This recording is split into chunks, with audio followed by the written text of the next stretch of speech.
5 true stalker stories. These stories have been sent in by subscribers or by friends of mine. If you would like to have your story narrated, consider posting it on my subreddit page. Story 1. He stalked me to my home. I was 17 when this happened. I spent the night at a friend's place, and it was still quite warm outside and quite light as well. It was still summer, so I decided to walk home from the little get-together. There were about 10 of us, all of us carrying on and watching movies. Nothing exciting. When it was time to go, I gave everyone a hug and kiss goodnight. I took a can of drink and began to walk home. My house isn't far. It was just a couple of blocks and the night air was pretty pleasant. The area I live is known for being pretty safe too. I forgot how many times I walked back home without any issues. I said my goodbyes and set off. It was quiet and I was enjoying being out in the fresh night air.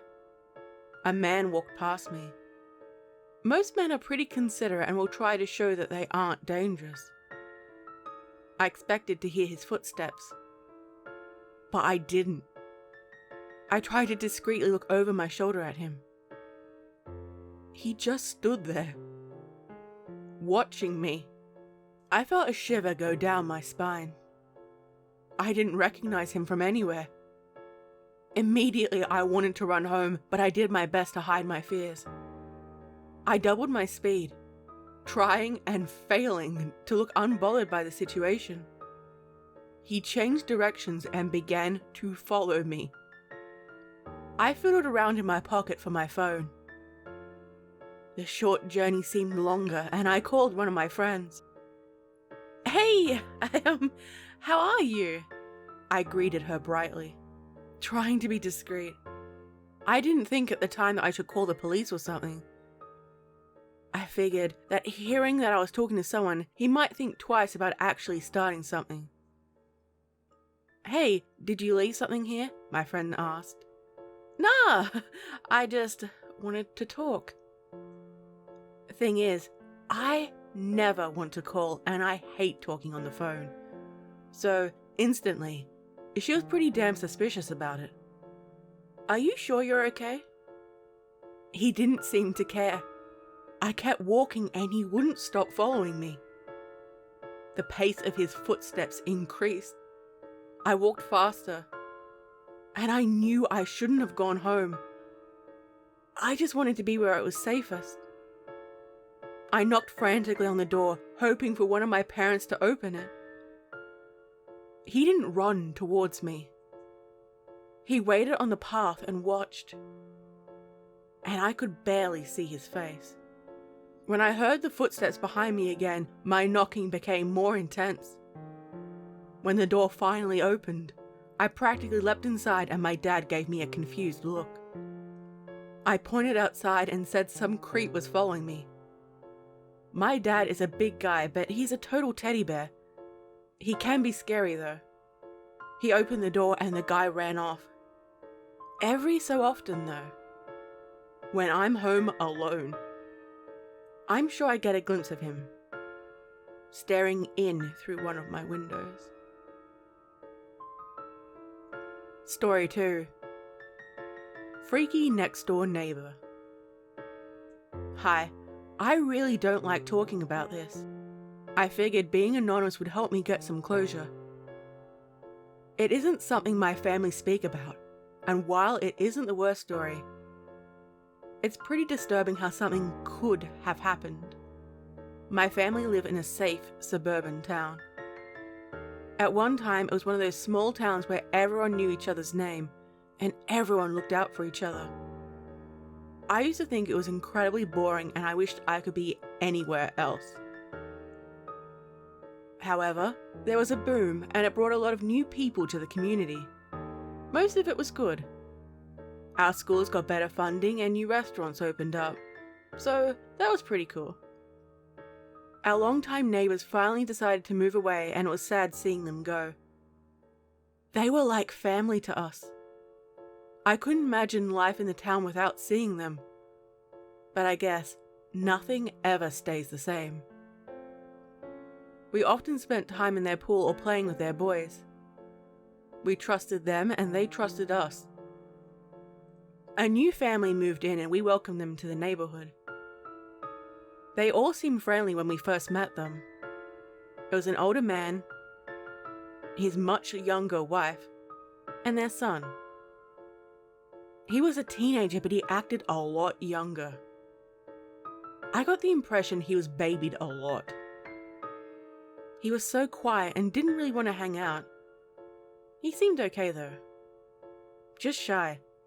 And didn't look at us when we tried to speak to him. All our offers to play were met with silence, and eventually, we stopped asking if he would. The wife was, well, she seemed scared of her husband, and I didn't like the feeling I got from them. At night, my sister started to say there was a shadow man watching her. Watching her while she tried to sleep. My sister is 7 and a bit of a drama queen. She doesn't lie or anything though. My sister has always been a little bit eccentric. She's obsessed with spirits and ghosts. In fact, she is so convinced that she is sure that one day she'll be famous for finding proof. We told her it was probably her imagination. I set out with a flashlight to double check to see what was there.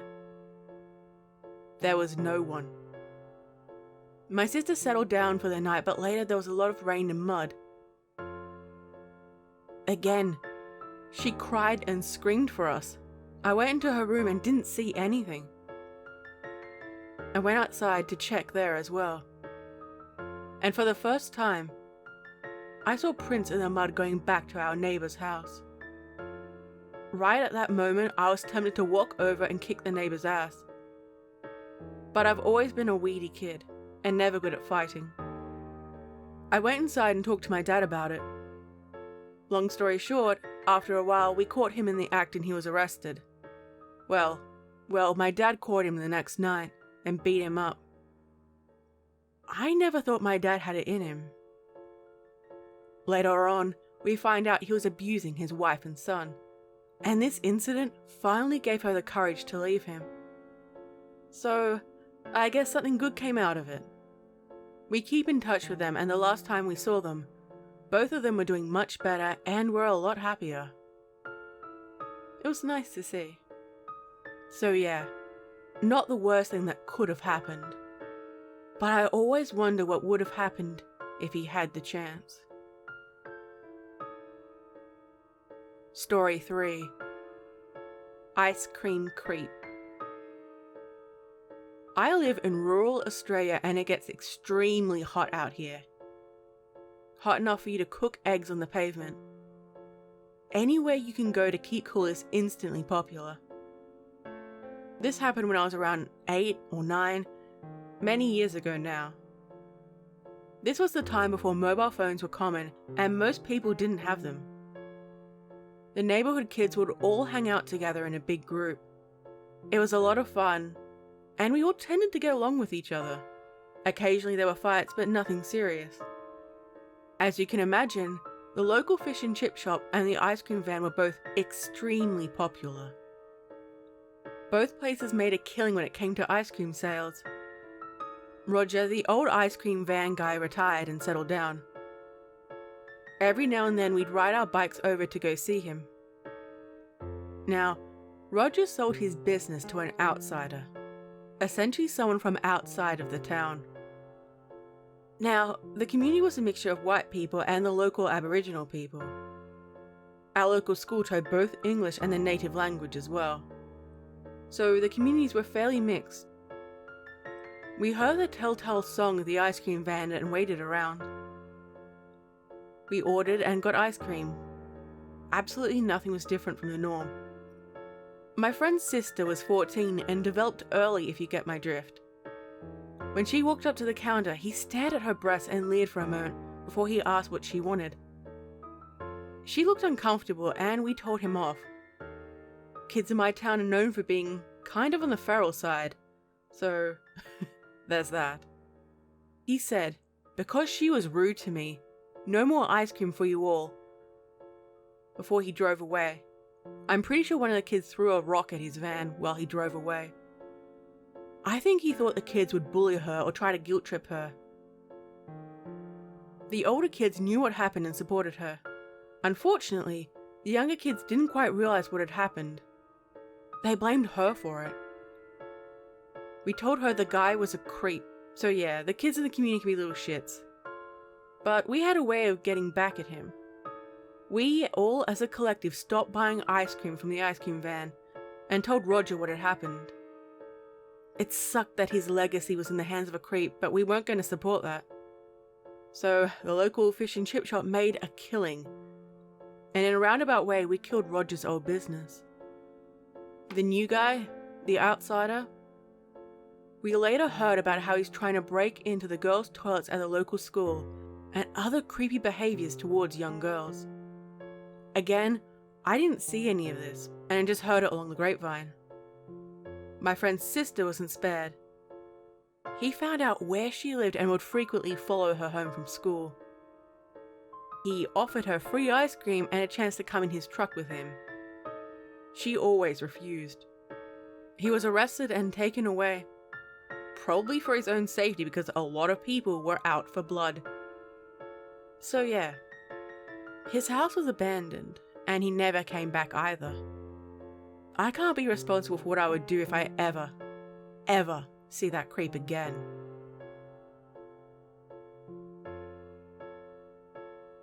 Story 4. Hair Sniffing Weirdo. Hi! Okay, so this is the first time I've sent this story in anywhere. I hope it is okay. I used to work at a busy mall before everything changed. It used to be absolutely packed with people, especially around Christmas time, and naturally I would have to work a lot of overtime during this period. A man came into the department store and asked if I could help him find a dress for his wife. This wasn't uncommon, and sometimes the men need help to find things, and I was always happy to help.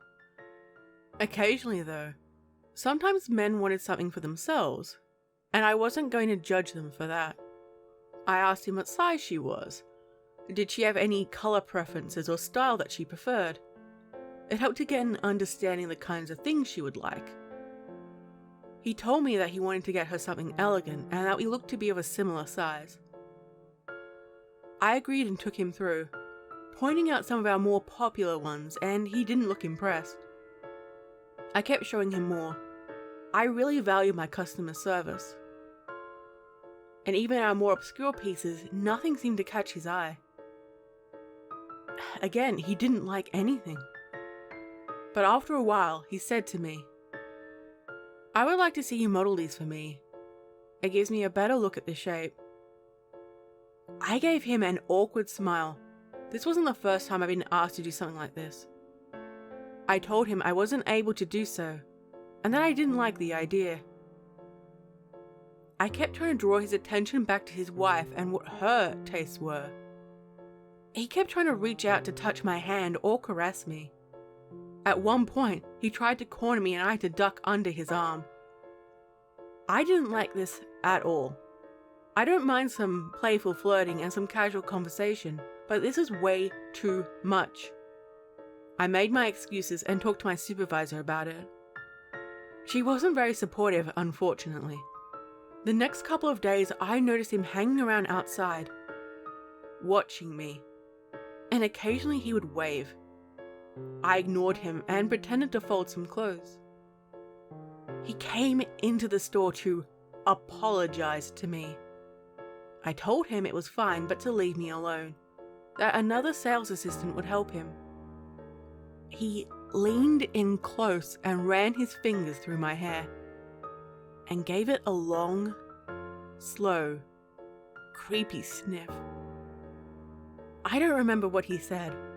All I can remember is the sickening feeling in my stomach. I told the security guard.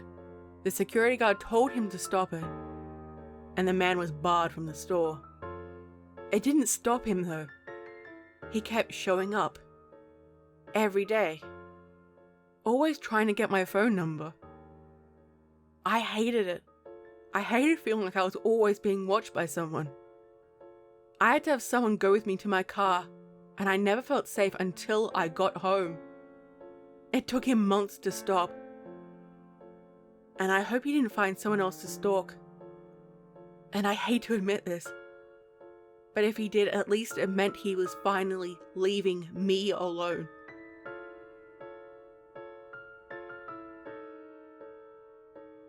I should give some details before I go any further into this. I was in a long-term relationship that ended about 3 years ago. It was on good terms. We had both grown apart and wanted different things from a relationship. We're both still good friends, and while we don't talk every day, we still talk regularly and are happy when the other achieves something in life. My ex's name is Kathy. I started going on some casual dates and trying to meet some new people. Mostly, they were friends of friends and people who were connected to those already in my life.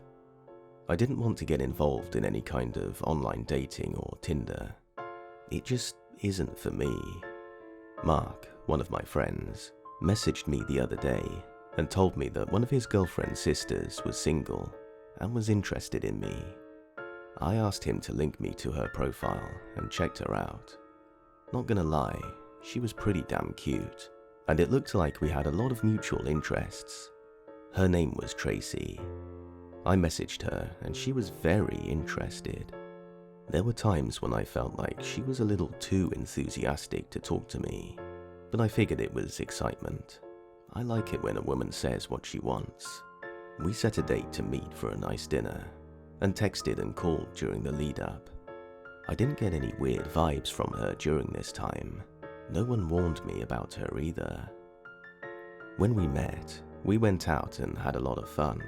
I liked her, but after a couple more dates, I realized that I just wanted to be friends with her.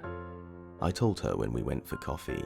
I mean, just coffee, nothing else.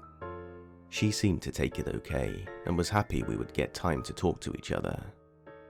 She would text me every day, and I obliged because I was happy she accepted it. Soon, her messages became more intense and demanding. She kept wanting to meet up with me or call when I told her I was busy. I was having lunch with a group of friends. My ex Kathy and her new boyfriend Dave was there. It used to be weird seeing someone I loved with somebody else, but we're friends now. My phone was going off and I reached down to put it on silent. Kathy knew something was up though and asked what was wrong. I told her everything.